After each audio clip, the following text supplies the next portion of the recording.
ကလေးမလေးဟာသူမရဲ့မိခင်ဖြစ်သူကညစဉ်ညတိုင်းကိုဝင်ဆောင်မျိုးသမီးတဦးကိုကိုတောင်ထဲတိတ်တဆိတ်ခေါ်ဆောင်သွားတာကိုထိတ်လန့်ဖွယ်တွေ့ရှိခဲ့ပါတယ်။ဒါပေမဲ့ထူးဆန်းတာကကိုတောင်ထဲကိုဝင်သွားတဲ့ကိုဝင်ဆောင်တွေဟာနောက်တစ်နေ့မှာထူးဆန်းစွာပျောက်ဆုံးသွားတတ်ပြီးမိခင်ဖြစ်သူရဲ့လက်ထဲမှာတော့အနီရောင်စွပ်ပြုတ်အိုးတအိုးပိုထွက်လာတတ်တာပါပဲ။နေ့စဉ်နေ့တိုင်းမရေမတွက်နိုင်တဲ့မျိုးသမီးတွေဟာဒီစွပ်ပြုတ်ကိုလာရောက်ဝယ်ယူတောက်သုံးကြပြီးဒီစွပ်ပြုတ်ကိုတောက်ယုံနဲ့ထာဝရနုပြိုလန်းဆန်းစေတယ်လို့တွတ်တွတ်ရေရွတ်နေကြပါတယ်။ဒါပေမဲ့မိခင်ဖြစ်သူကတော့သမီးဖြစ်သူကိုအဲ့ဒီစွပ်ပြုတ်တောက်ဖို့ဘယ်တော့မှခွင့်မပြုခဲ့ပါဘူး။လူတွေအားလုံးဒီစွပ်ပြုတ်အပေါ်ရူးရူးမူးမူးဖြစ်နေကြတာကိုမြင်ရတဲ့ကလေးမလေးဟာနောက်ဆုံးမှာတော့ဆက်စုလိုစိတ်ကိုမောင်းနိုင်တော့ပဲတစ်ခွက်ခတ်ပြီးညီစမ်းကြည့်ဖို့ပြင်ပါတော့တယ်။ဒါပေမဲ့မိခင်ဖြစ်သူကသူမလက်ထဲကပကံလုံးကိုရိုက်ခွဲပစ်လိုက်ပြီးမတောက်ဖို့တားဆီးခဲ့ပါတယ်။မိခင်ကတားဆီးလေကလေးမလေးကအဲ့ဒီစွပ်ပြုတ်ရဲ့လှုပ်ဝက်ချက်ကိုပိုသိကျင်လေးဖြစ်လာပါတယ်။ဒါကြောင့်ညဘက်မှာမိခင်ဖြစ်သူကိုတောင်စီသွားတဲ့အခါသူမကနောက်ကနေတိတ်တဆိတ်ထက်ချက်မကွာလိုက်သွားခဲ့ပါတယ်။ကိုတောင်တကားဝကိုရောက်ယုံရှိသေးသူမဟာအယမ်းနံစောတဲ့အနံဆိုးတစ်ခုကိုရလိုက်ပါတယ်။နောက်တစ်စက္ကန့်မှာတော့တကားကြားကနေအနီရောင်ရည်တွေစိမ့်ထွက်လာတာကိုမြင်လိုက်ရလို့ကလေးမလေးဟာတုန်လှုပ်ခြောက်ခြားသွားပါတယ်။ဒါပေမဲ့လည်းသူမဟာကြောက်စိတ်ကိုအောင်အဲပြီးတကားကြားကနေချောင်းကြည့်ဖို့စူးစမ်းလိုက်စင်မှာပဲမိခင်ဖြစ်သူကတကားဝမှာရုတ်တရက်ပေါ်လာပါတယ်။ကလေးမလေးကတော့လမ်းဖြတ်ပြီးကျမ်းပြင်ပေါ်လဲကျသွားခဲ့ပါတယ်။မိခင်ဖြစ်သူကဓာတ်တစ်ချောင်းကိုကင်ပြီးသမီးဖြစ်သူကိုအေးဆက်ဆက်အကြည့်နဲ့စိုက်ကြည့်ရင်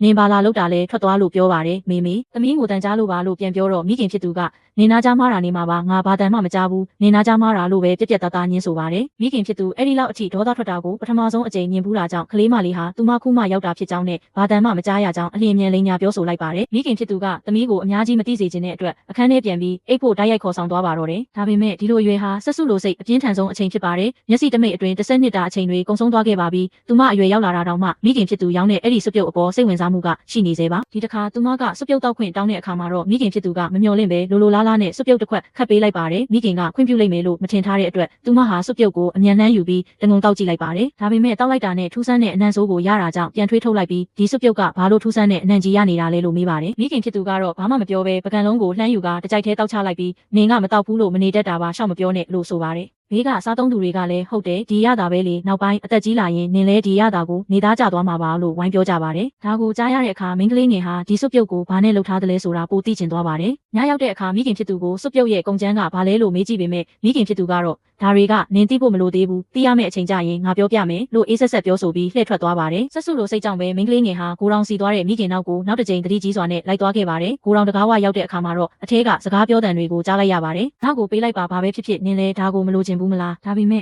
့ကျမအလုံးလက်မဲ့ဖြစ်သွားပြီးကိုဝင်ရလာတာပါမိန်းကလေးငယ်ဟာတေးသေးချာချာကြားရအောင်အနာတိုးကပ်ဖို့စူးစမ်းစင်မှာတကားကိုမတော်တဆတိုက်မိသွားပါတယ်ကံကောင်းထောက်မစွာနဲ့သူမအမြန်ပုံးလိုက်နိုင်လို့အပြင်ထွက်ကြည့်တဲ့မိခင်ဖြစ်သူသူမကိုမတွေ့သွားပါဘူးနောက်တစ်နေ့မှာသူမမိခင်ရဲ့ဆိုင်မှာကူညီပေးနေရင်းနဲ့ဈေးဝယ်သူနှစ်ဦးစကားပြောနေတာကိုကြားလိုက်ရပါတယ်သူတို့ရဲ့အိမ်ကြီးချင်းကချွေးမဖြစ်သူဟာကလေးမွေးခံဒီမှအိမ်ကနေထွက်ပြေးသွားတယ်ဆိုတဲ့အကြောင်းပါဒါကိုကြားလိုက်တာနဲ့မိန်းကလေးငယ်ဟာမင်းညကစကားတန်တွေကိုချက်ချင်းသတိရသွားပြီးအဲ့ဒီကိုဝင်ဆောင်ဟာသူမမိခင်ဖုံးကွယ်ထားတဲ့သူဖြစ်နိုင်တယ်လို့ရိပ်မိသွားပါတယ်သူမကအဲ့ဒီလူတွေကိုချွေးမဖြစ်သူဘယ်တော့မှပျောက်သွားတာလဲလို့မေးကြည့်တော့လွန်ခဲ့တဲ့2ရက်ကဖြစ်ကြောင်းထွက်သွားတော့ကအင်ဂျီအဖြူဝတ်ထားပြီးမမွေးသေးတဲ့ကလေးအတွက်ရည်ရွယ်တဲ့လက်ဝတ်ရတနာတက်ရှည်သောခလောက်လေးတစ်ခုပါသွားကြောင်းပြောပြပါတယ်ဒီစကားကြောင့်မိန်းကလေးငယ်ဟာသူမမိခင်အပေါ်တန်တရားပိုကြီးသွားပါတယ်ညနေပိုင်းမှာမိခင်ဖြစ်သူကသူမကိုတစ်တာကြီးတစ်လုံးပေးပြီးကိုတောင်တကားဝကိုပို့ခိုင်းပါတယ်အစာပိုင်းမှာသူမဟာတန်တရားမရှိပဲသူမငယ်ငယ်ကအင်ဂျီတွေလိုပဲထင်ခဲ့တာပါဒါပေမဲ့တစ်တာကိုကိုတောင်ရှေ့ချလိုက်တဲ့အခါတစ်တာပေါ်မှာအနီရောင်ခရမ်းကျင်သီးစော့လိုမျိုးအရည်တွေပေးကျန်နေတာကိုတွေ့လိုက်ရပါတယ်သူမကတိကျင်စိမ့်နဲ့တစ်တာကိုဖွင့်ကြည့်လိုက်တဲ့အခါအထဲမှာရှိနေတာကသူမရဲ့ငယ်စဉ်ကအင်ဂျီတွေမဟုတ်ပဲအနီရောင်ရည်တွေပေးကျန်နေတဲ့အင်ဂျီဖြူတစ်ထည်ဖြစ်နေပါတယ်တစ်တာအောက်ခြေမှာတော့တက်ရှည်သောခလောက်လေးတစ်ခုကိုတွေ့လိုက်ရပါတယ်ဒီအခါမှာတော့မိန်းကလေးငယ်ဟာဒါတွေအားလုံးဟာပျောက်ဆုံးနေတဲ့ကိုဝင်ဆောင်ရဲ့ပစ္စည်းတွေဆိုတာအသေးချာသိသွားပါတော့တယ်မိခင်ဖြစ်သူဘာတွေဖုံးကွယ်ထားလဲဆိုတာသိရဖို့အတွက်အဲ့ဒီညမှာပဲကိုတောင်စီကိုတစ်ခေါက်တိတ်တဆိတ်သွားပြန်ပါတယ်ထူးဆန်းတာကဒီနေ့ကိုတောင်တကားကတော့ခတ်မထားပါဘူးသူမကတကားကိုတွန်းဖွင့်ပြီး